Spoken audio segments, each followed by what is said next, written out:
স্বাধীনতা যুদ্ধের পর 5 দশকের ব্যবধানে এই প্রথম কোনো পাকিস্তানি জাহাজ সরাসরি বাংলাদেশের সমুদ্র বন্দরে ভিড়েছে।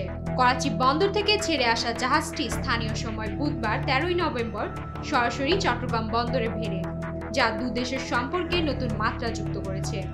তবে কূটনৈতিক ও আন্তর্জাতিক বাণিজ্যের ক্ষেত্রে দক্ষিণ এশিয়ার এই দুই দেশের চমকপ্রদ ও উল্লেখযোগ্য পরিবর্তনকে জাতীয় নিরাপত্তা নিয়ে শঙ্কিত হয়ে উঠেছে প্রভাবশালী দেশ ভারত।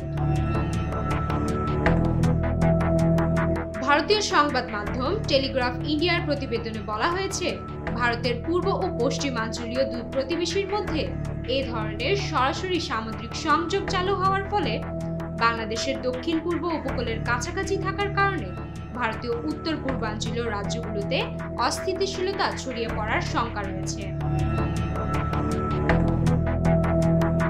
শেখ হাসিনার নেতৃত্বাধীন আওয়ামী লীগ সরকারের পতনের পর বাংলাদেশের নতুন অন্তর্বর্তী সরকার পাকিস্তানের সঙ্গে সরাসরি সমুদ্রপথে যোগাযোগ স্থাপনের মাধ্যমে বাণিজ্য বাড়ানোর আশা প্রকাশ করে।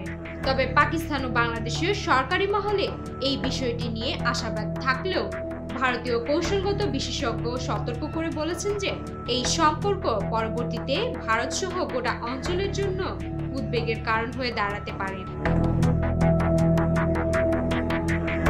ওই বিশেষজ্ঞ বলেন, বাংলাদেশের চট্টগ্রাম ও মংলা বন্দর গত 5 দশক ধরে পাকিস্তানের জন্য নিষিদ্ধ ছিল। দুই দেশের মধ্যে বাণিজ্য সিঙ্গাপুর বা কলম্বিয়া ট্রান্সশিপমেন্টের মাধ্যমে করা হতো। এখন পাকিস্তানি জাহাজ সরাসরি চট্টগ্রামে আসবে, ফলে অবৈধ পণ্য বাংলাদেশের মাধ্যমে ভারতে পৌঁছে যেতে পারে এমন আশঙ্কা একেবারেই উড়িয়ে দেওয়া যায় না। এর আগে গত 2004 সালে চট্টগ্রামে অবৈধ অস্ত্রের বিশাল আকার চালান আটক করা হয়েছিল, যা ছিল দক্ষিণ এশিয়ার ইতিহাসের সবচেয়ে বড় অস্ত্র আটকের ঘটনা। জানা যায় 2004 সালের 1 এপ্রিলের সেই অভিযানে 10 ট্রাক ভর্তি অস্ত্রগুলো পাকিস্তান গুপ্তচর সংস্থা ISR এর অর্থায়নে ভারতের উত্তর পূর্বাঞ্চলীয় রাজ্য আসামের বিদ্রোহী গোষ্ঠীর উলফার কাছে পৌঁছানোর কথা ছিল। প্রায় 1,500 চীনা অস্ত্রের চালানটি ট্রাকের যোগে চট্টগ্রামে পৌঁছায়, যার আনুমানিক মূল্য ছিল $4.5 থেকে $7 মিলিয়ন। এ চালানটি নিষিদ্ধ ঘোষিত সংগঠন আলফার কাছে যাওয়ার কথা থাকলেও অধিকাংশ অস্ত্র পৌঁছানোর আগেই আটক করা হয়। ভারতীয় কর্তৃপক্ষ সেই সময় থেকে চট্টগ্রাম ও মংলা বন্দরের সমুদ্রপথে সতর্ক দৃষ্টি রেখেছে এবং চীনের প্রভাব এড়াতে শেখ হাসিনা সরকারের সঙ্গে ঘনিষ্ঠ সম্পর্ক বজায় রেখেছিল।